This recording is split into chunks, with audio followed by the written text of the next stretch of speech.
Hi everyone and welcome to the Icehouse webinar.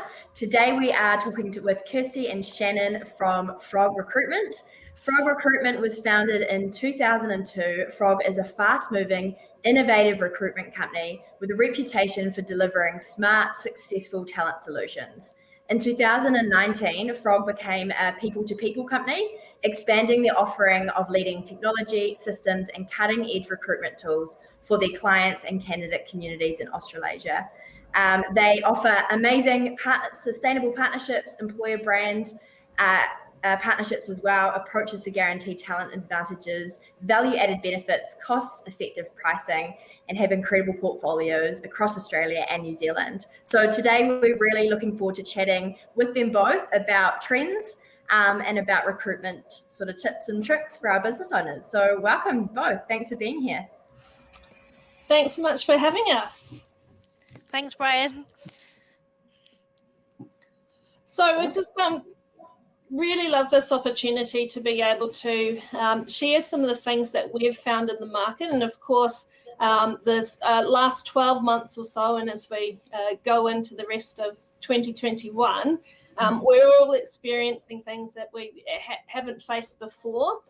So it's great to be able to share these experiences and to see, get an insight into how different businesses are handling these times, and also some of the great initiatives that are coming out of it and some of the real positives that have come out of COVID.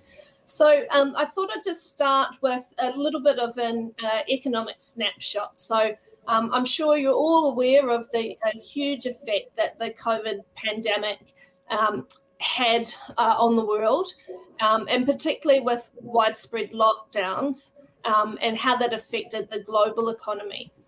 So in New Zealand, as you know, our response was short and sharp. So I don't know about you, but I felt a little bit hard done by at the start. It seemed like we were going harder into our lockdown than anywhere else in the world. But turns out that turned into much greater freedoms and a lot faster as well. So particularly for New Zealand, we were able to rise out of that and to return to relative normality or the new normal faster than other places in the world.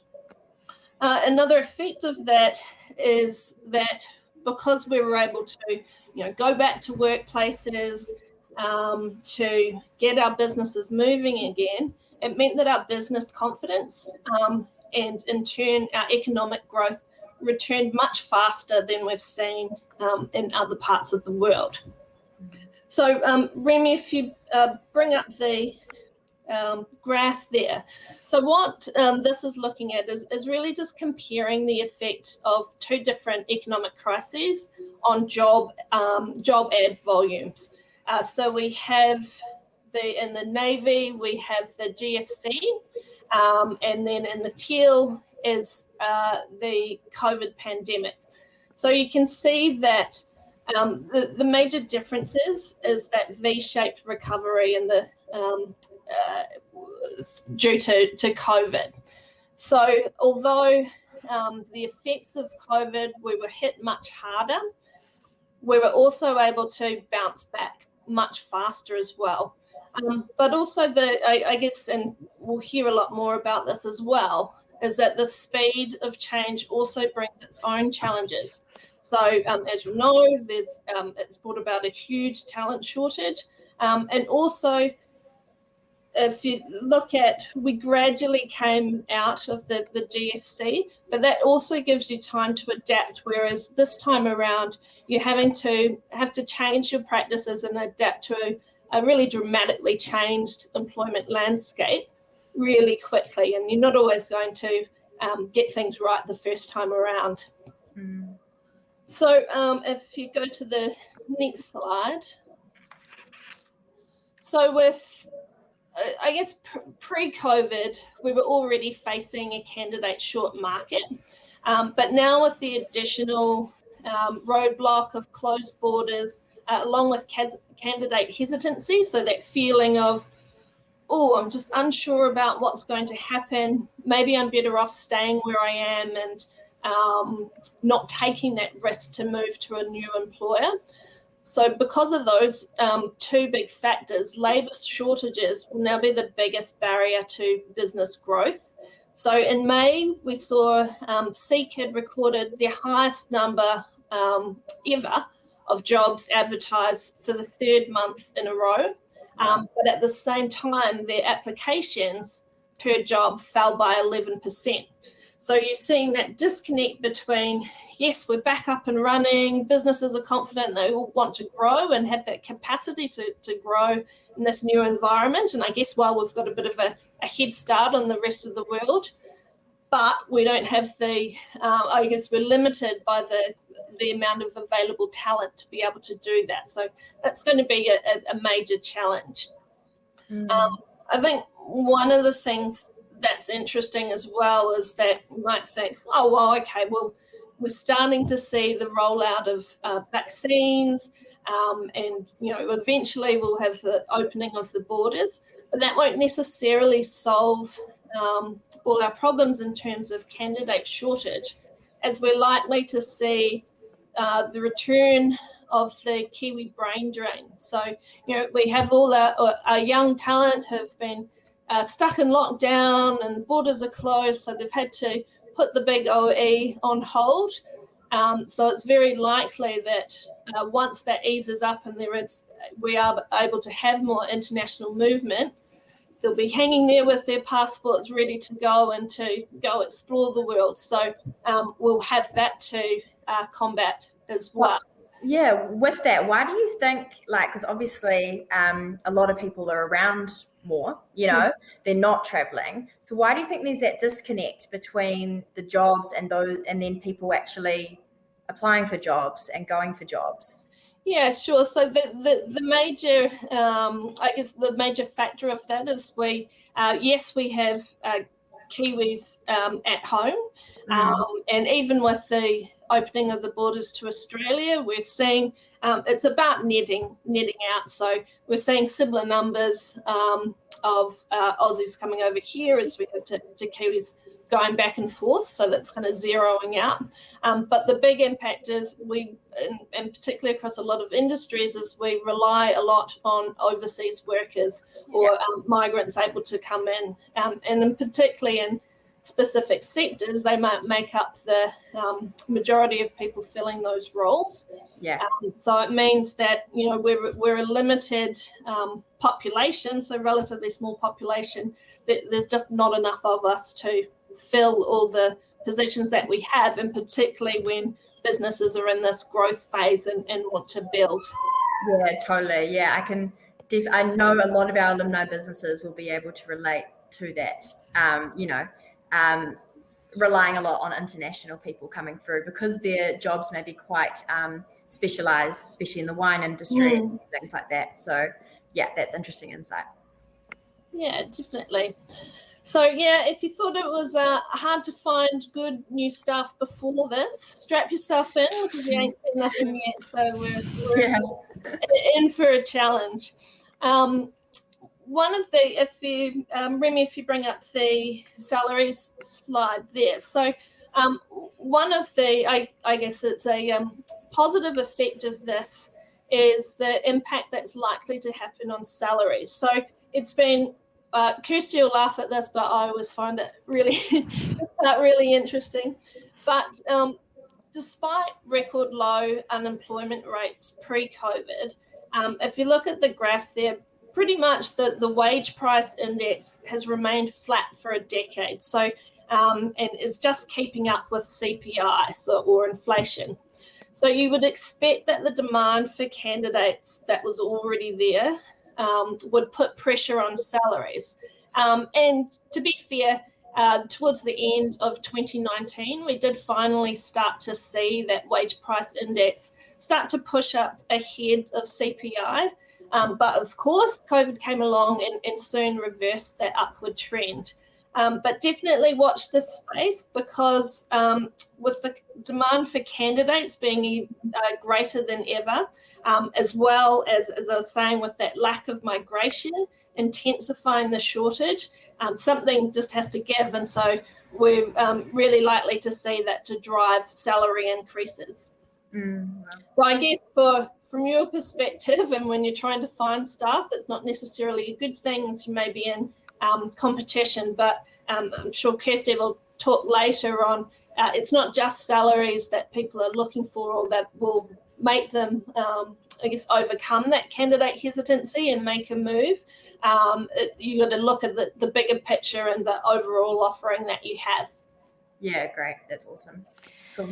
Just to kind of add on that as well, Shannon, I think we have actually already started seeing a bit of a drive in people asking for more in the salaries. So I know there was someone in Australia who one of our consultants managed to get them an extra 50k on top of their salary going into a new role. A counter offer came in from their company offering them even more than that. So we're definitely starting to see that push on salaries already, and people knowing that it is a bit of a candidate short market, so they're using it to their advantage. But yeah, we'll wait and see what happens, especially in New Zealand. Yeah, definitely. I think one of the other areas where we'll see that impact as well.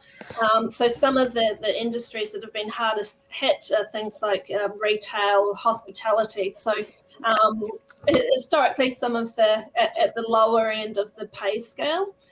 So although we've seen increases in the minimum wage, so putting pressure on those businesses, we're likely with the demand as well, we're likely to see that push on expecting a higher hourly rate or salaries at that entry level, because candidates have other options. So they're going, well, yeah, I could do this role, but actually if I can get $5 or $10 more an hour in some cases, then that's going to come into play. So yeah, really interesting, and I think brings some extra challenges to employers as well. Yeah. That's it for me for that. And then on to my slide. Remy, so if you just go on to the next part. Basically, in last year, when we were hit by COVID, we did a COVID snapshot of the market, and it was basically around how employers were finding the market, the challenges that they were facing, and the way that they had to change their approach across the board to how they did business, to how they were recruiting, and so on. So a couple of the interesting things that we found, we basically revisited it this year just to see what challenges people were still facing.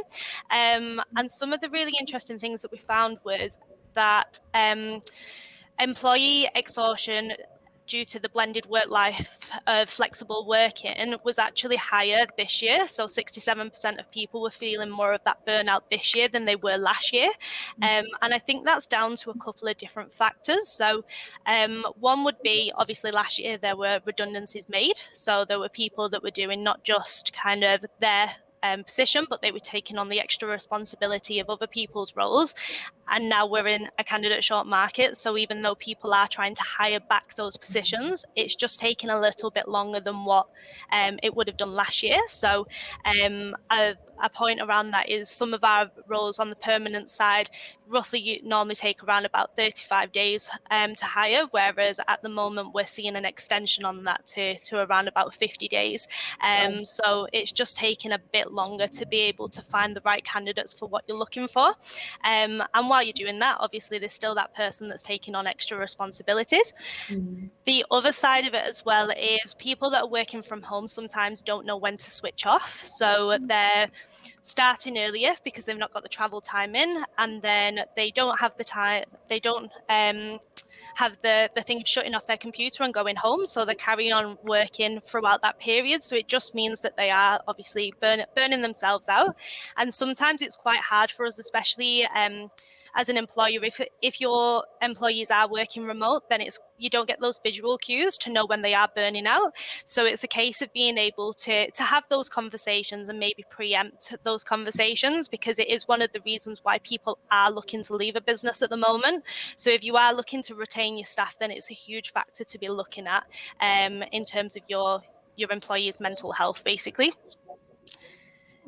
I think another thing that probably plays into that bit is the kind of adrenaline factor. So when we're suddenly all faced with this crisis, we go into lockdown, and I know definitely from our team and from all the clients who we've spoken to, is you went into that mode of, I'm just going to get in there, do whatever I can, keep working, and be a great team player, and just push through to help us survive this time and to grow throughout it.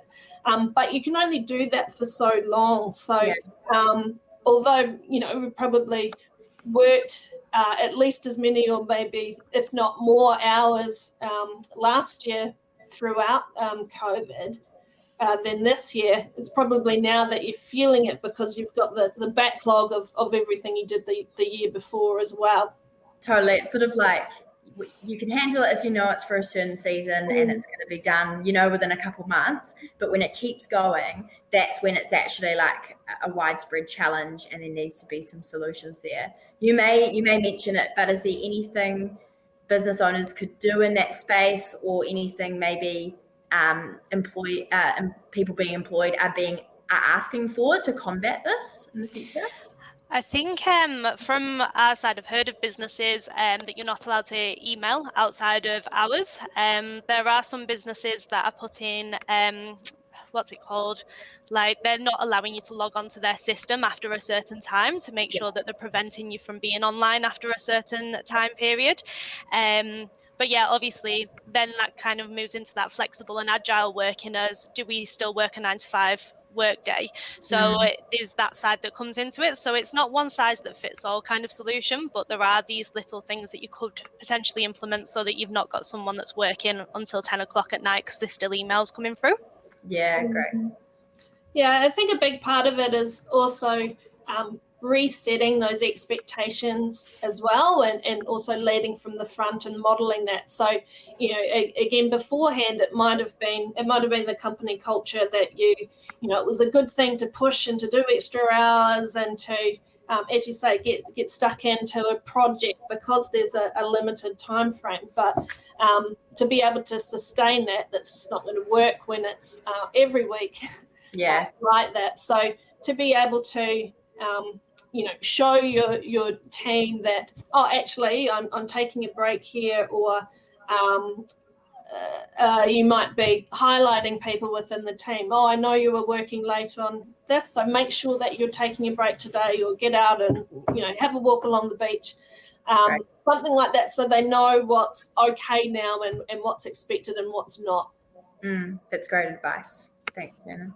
Yeah, definitely. I think the only other final thing as well on the Burnout page is people aren't really taking their holidays at the moment because you can't go overseas. So you're getting a lot of people that aren't taking the breaks that they were taking. So maybe just pushing on that side, and even if it's a long weekend, just take a couple of days so that you're not getting to that point where you are burning out.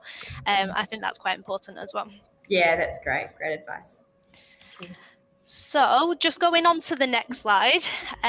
So in terms of hiring challenges, so I know we've touched on quite a few of them. So Shannon mentioned, obviously, there's a lack of suitable candidates. So it's a really, really interesting market out there at the moment. And I think I do think some hiring managers have got this idea in their mind that there was redundancies made last year, so we've still got this abundance of candidates in the market. But an example of it is I'm recruiting a customer service role. I put an advert up for this role, and you used to get 50 applications, if not more. Especially in COVID, I remember having to take an advert down after 4 hours because I had 100 applications within 4 hours. And we've completely switched the market on its head, and I think I've had probably about 10 applications over 3 weeks, and of that I think 1 or 2 were actually suitable candidates with the right relevant experience. So we're definitely in that candidate short market, and it's not just with the roles where you think that it's a required skill set, it's across the board.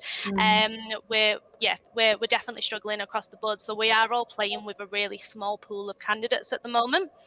And I think what comes with that is something that we've seen in the market is obviously candidate hesitancy, which Shannon had mentioned. There's definitely an increase in counter offers because I do think hiring managers are understanding that it's a candidate short market on the other side of it, and they know what it's going to cost them to try and recruit for that kind of role. But the other interesting thing that we're finding at the moment is something that we're calling reverse ghosting. So this is when we actually did this report, it was something that was just being mentioned. You heard of it, but it wasn't happening a lot. Whereas it's something that when we are going out and meeting with clients, pretty much most clients have actually experienced some sort of reverse ghosting. So whether that's the usual of maybe not turning up to an interview and not letting you know, but the other side of it is that there actually are candidates who are accepting offers in the market, and in between that period of finishing with their current employer to starting with their new employer, they're still going for job interviews, they're still accepting other offers, and then they're just not turning up on the first day. So it's an interesting one. One of the things that we spoke about, what you can do to maybe tackle this and combat it, is it's about bringing the candidates into the workforce prior to them starting. So getting them involved to maybe have a coffee with the team. If you're doing any little social events or you've got any training sessions on or anything that they can be part of and involved in that's a team experience, getting them involved in that so that it's not just a case of them not turning up for you on the first day. They're actually integrated into that company culture and they want to be there because they're feeling valued. The other thing around it, we've heard some stories from some of our clients where literally from the day that they've signed the contract, they've been given their car, they've been given their phone, they've been given their laptop, and it's all ways to kind of lock these people into them so that they're not still carrying on looking whilst they've obviously already accepted an offer. That's great. Sort of just really practical tips and tricks for business owners, in terms of combating this new trend of ghosting. How can you get them integrated into your team? Meet them face to face as well. It's harder to let down a person than an email, or something like that. And so get in front of those people. So awesome. Thanks for that. It's great. Not a problem. But yeah, I think moving on to the next slide.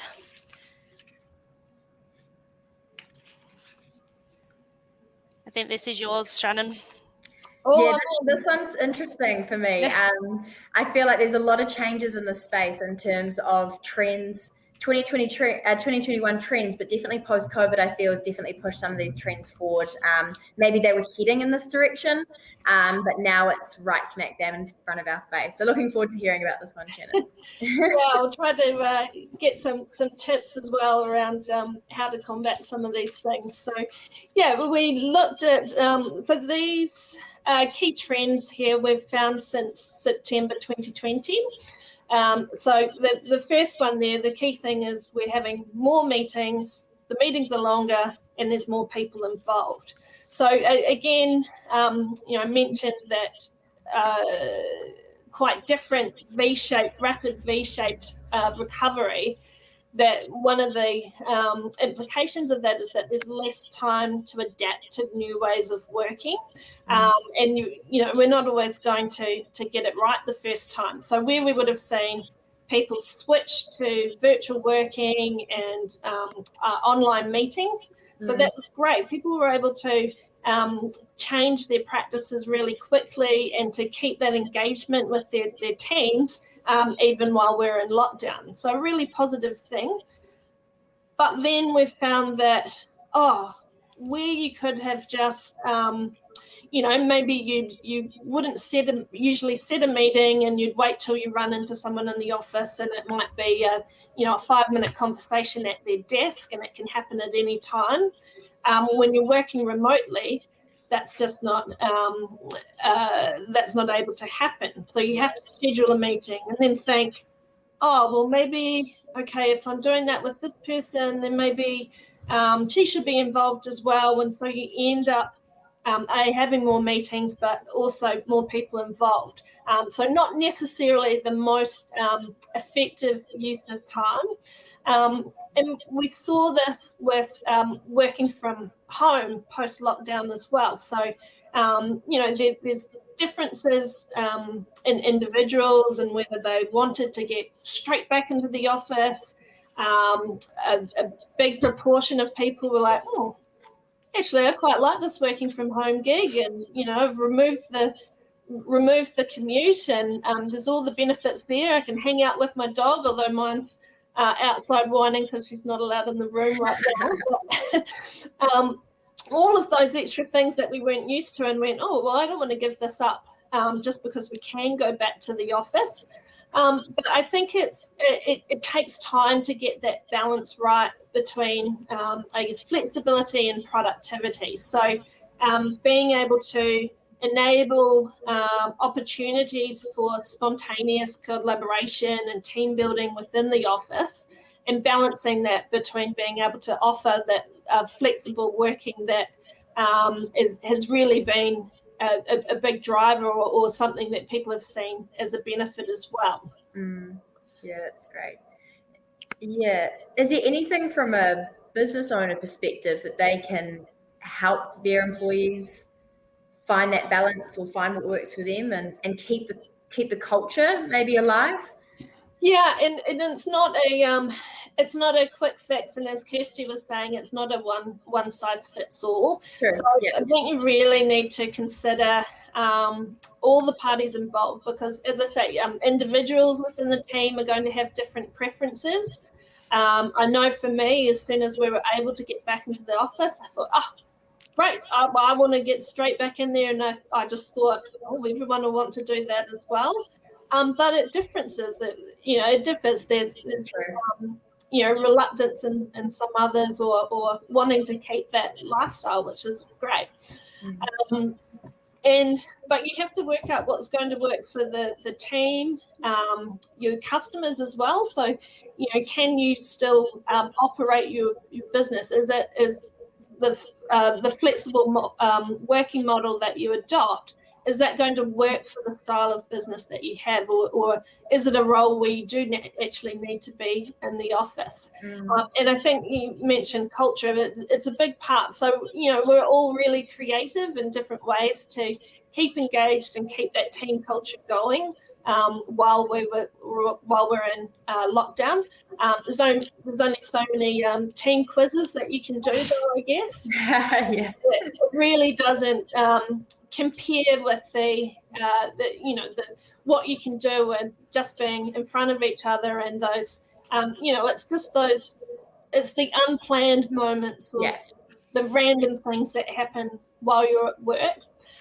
I think a big part of it is, and we'll talk a little bit about the difference between rigid and agile, flexible working. Yeah. So for some, and even before COVID, we were looking at selling points for our clients. So most of them would say, oh, yeah, we've got flexible working, but what that actually meant to different companies or different employees was a huge variation. So on one end of the spectrum, more rigid and flexible working might have been, okay, well, you have 1 day a week that you work from home, and it's your normal 9 to 5 hours, and that's kind of set in stone. Whereas at the other end of the spectrum, you might go right down the other end, and it's more fluid, and they might say, okay, well, you work 40 hours in a week. How and when you do that and where is up to you. So I think it's having a look at what's going to still be a benefit for employees, but is going to work for the business and enable people to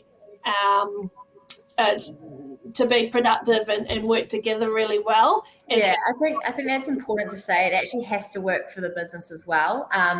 This is a trend, and don't get me wrong, I love having the ability to have a flexible working week.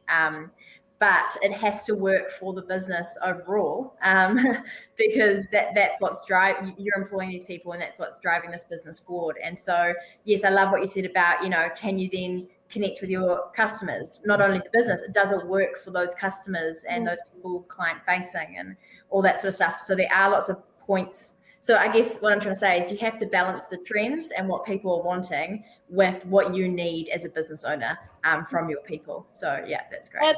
Absolutely. And I think there was that temptation when we first moved down the levels and were allowed back to go, oh, well, this has been a really positive thing. So we want to be able to offer this to employees. So it comes from a good place. But then in practice going, oh, hold on. So I've got half the team coming to the office, but they're all on different days. And so they come in and there's 3 people there. And so what was the point of having, they could have done that, the same thing from working at home, and because they're not getting the benefits of having the team around them anyway. So, I think, and definitely from the different businesses who we've talked to, it's taken a bit of working out and a few false starts of going, oh, hold on, I think we went a bit too far down that line. Let's reel it back in, or really have a think about how we're going to do business now and how that's best going to work. Great. Definitely. I think just adding on that as well, there are companies that have obviously gone completely flexible, like come in when you want to come in and don't be here when you don't want to be here. And I think it kind of goes in with what you were saying earlier, Brian, around how's that affected company culture.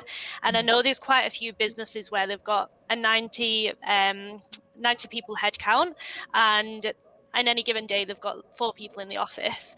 So the reason why people are looking to do the good reason from working from home, if you've got that checklist task to do, you just need to sit there, get your admin done, and you just need to zone out. Whereas obviously you're coming into the office because you want to collaborate, and that's when you want to be creative and think of your ideas. So exactly what Shannon was saying around the different teams, and obviously there was no point someone coming in if they were going to be sat in the office on their own, because you're just making someone come in the office to sit there. So it's being able to find that balance of, okay, how do we actually get people back into the office? And I think one, it's understanding why they want to work from home, but the other side of it is it's just creating an atmosphere where there's a bit of FOMO. So there's things going on in the office that people actually want to be in the office for. And there's just different kind of initiatives that I know companies are doing. I know there's one company who with remote workers to keep that company culture going. Everyone got sent out like a sewing pack, and it was to make these, I can't remember what it was to make that she said, but it was basically something for charity. And then they did an online thing for an hour where they all got to make it. And they had some employees that was like, this isn't really for me. And she's like, that's fine, you don't need to do it, but it's just something to keep everyone engaged and get everyone involved in what the company wants to, what their message is basically. So there's different little initiatives that you can do like that. I like that, creating FOMO, the fear of missing out. Exactly. Sort of promote that culture that you have, if that's what you're needing your team to get on board with. So that's cool. Nice. Yeah, definitely. That just reminded me of our chili eating competition tomorrow. I'll open myself up for that. Yeah, I've got to work from home that day. Sorry, Shannon. I like that. I think we're on to you, Kirsty. Awesome. Perfect. So yeah, Remy, if you can go on to the next slide. Okay, so really interesting on this page is basically the changes within what job seekers are now looking for. So last year it was all around company culture, salaries and bonuses, location, career opportunities, and those flexible working options. And it's completely changed. And I think it comes under the interesting thing is that people do want job security now. So I know that's not on that list, but it actually made its way back around. So I think it's like 6th or 7th on the list of what people are looking for, where it was never really a thing that people asked for in a job interview, because why would you ask for stability kind of thing? Like, it was a stable market. So in terms of what people are now looking for, the main one still remains company culture. And I think the really interesting thing around this is how do you actually quantify company culture? So it's not a case of as an employer saying, yeah, we've got a great company culture, but what does that actually mean to you? Because people are looking for different things. There's also, after tasting in last year, the work-to-life balance, and whether that was reduced hours or obviously the ability to work from home, people are now looking for that work-to-life balance. And we've actually seen an increase in how many part-time roles are coming up. And I think that's a mixture of the employer not being sure of the market and knowing that a role needs doing, but it doesn't need to be done on a full-time basis, but also the drive of employees asking, can they maybe go down to part-time and do a job share?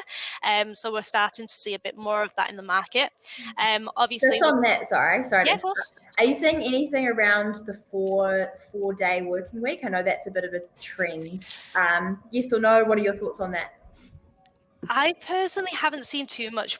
I know that there's an agency that have started doing a 4-day working week, and from what they've said, it's worked really well. But I've not actually seen many employers actually drive that initiative just yet. Have you seen anything, Shannon? Yeah, not so much. Like you do hear, and probably 18 months or so ago, as you said, it was a trend. It was hit the news. It's a big thing and being driven, particularly in New Zealand. And now, yeah, I think that might be one of the options that different organisations are taking up. We haven't seen as much of it as perhaps would expect, but I guess it goes back to that, it isn't one size fits all. And if I think those organisations are quite brave in a way to be able to look at and go, can this work for us? Let's have a look at the business. Let's have a look at the team. Is this what people want?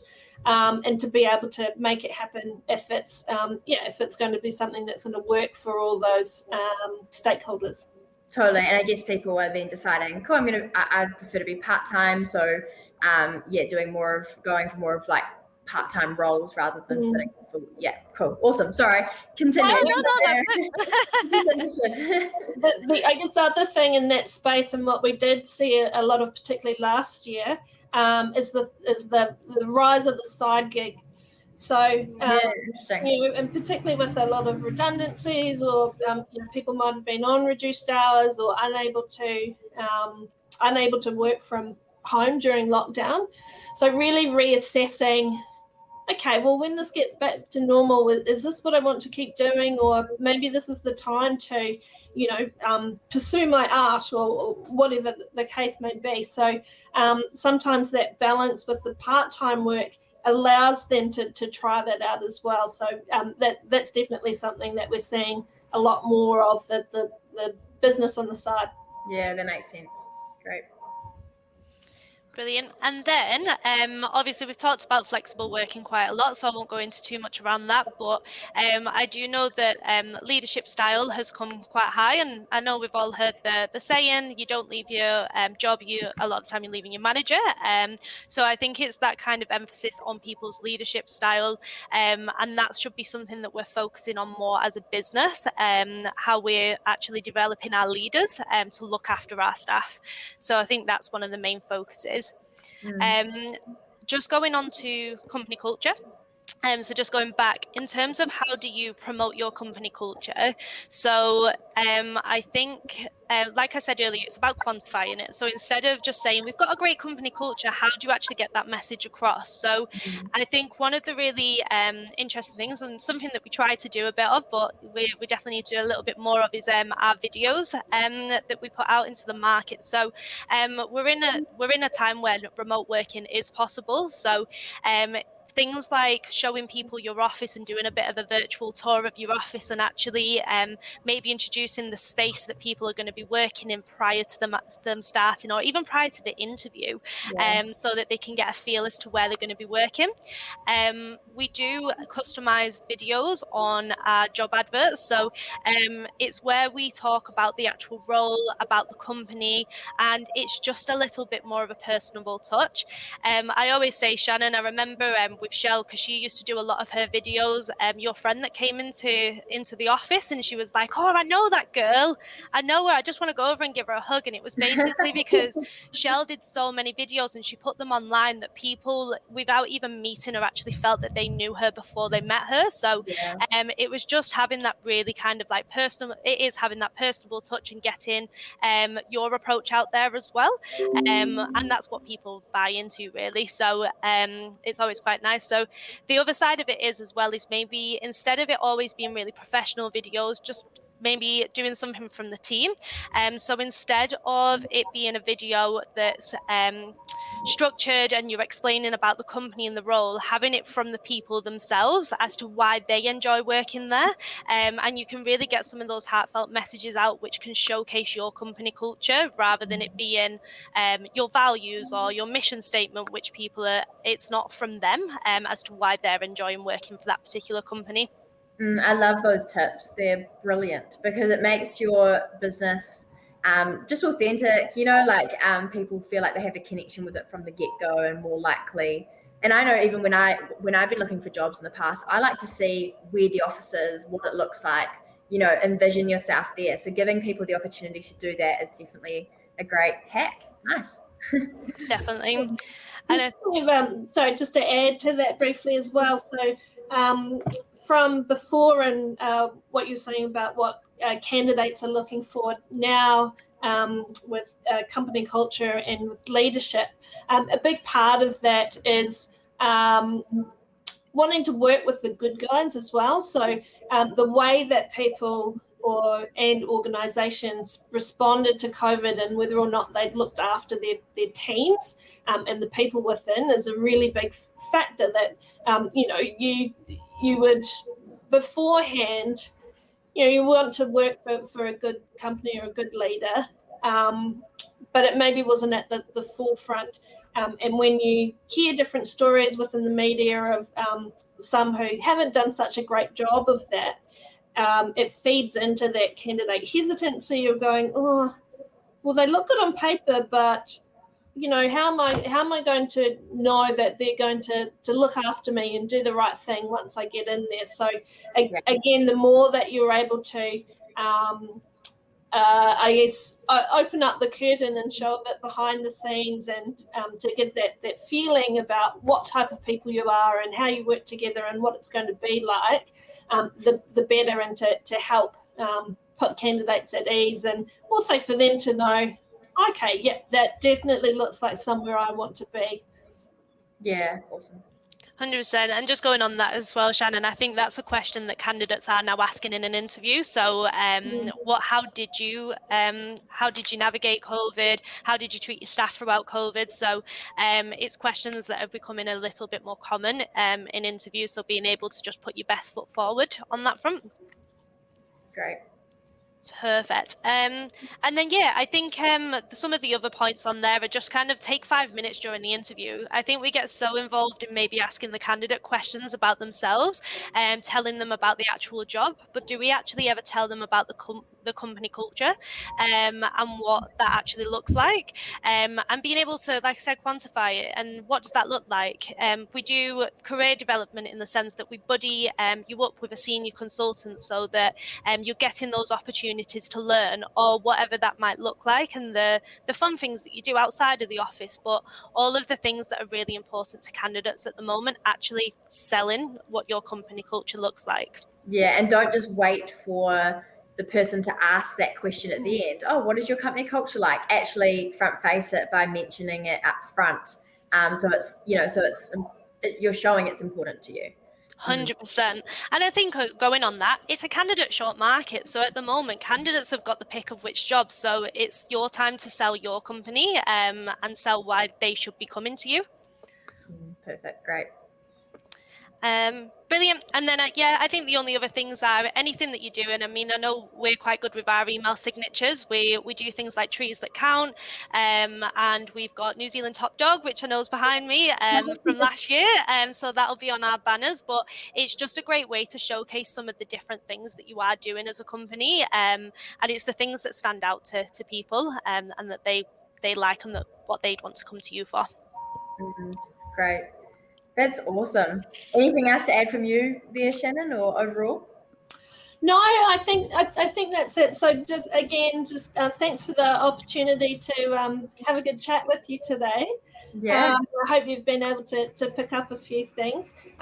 In the slide deck, there's a QR code so that your members can download a soft copy. Or, of course, if they want to get in touch with Kirsty or myself, we're more than happy to come out in person and have a chat with you and to see what your experience has been like and maybe help you tackle some of the challenges ahead. Yeah, thanks so much, Kirsty and Shannon.